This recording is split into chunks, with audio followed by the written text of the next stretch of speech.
আমি সজীব ওয়াজেদ জয় বলছি। আপনারা জানেন, আপনারা নিজের চোখে দেখতে পেরেছেন যে জাতির জনক, জাতির পিতা বঙ্গবন্ধুর বাসা, সেই ঐতিহাসিক ৩২ নম্বরকে পুড়িয়ে ফেলা হয়েছে। এই প্রটেস্টার তো বলবো না, এই মব জাতির পিতার বাসাকে পুড়িয়ে ফেলায়।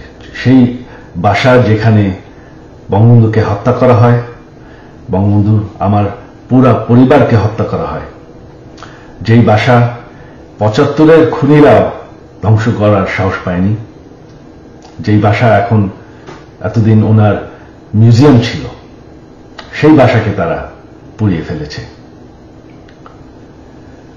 বঙ্গবন্ধু একটি দলীয় বিষয় না, বঙ্গবন্ধু হচ্ছেন জাতির পিতা। বঙ্গবন্ধু না থাকলে আজকে আমরা বাংলাদেশ হতাম না, আজকে আমরা পাকিস্তান হয়ে থাকতাম। আপনারা জানেন, সামনে 15ই আগস্ট, সেই কালো রাত, যেই রাত্রে বঙ্গবন্ধু এবং আমার পরিবারকে হত্যা করা হয়।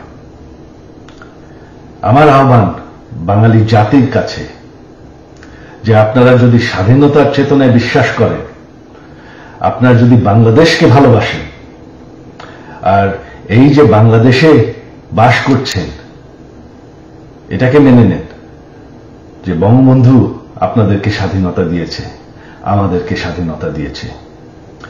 এই 15ই আগস্ট আমার আহ্বান আপনাদের প্রতি, শান্তিপূর্ণভাবে ৩২ নম্বরে গিয়ে ফুল দিয়ে আসবেন, দোয়া করবেন বঙ্গবন্ধুর জন্য, স্বাধীনতার চেতনার জন্য এবং আমার পরিবারের জন্য। এই হলো আমার আহ্বান আপনাদের প্রতি।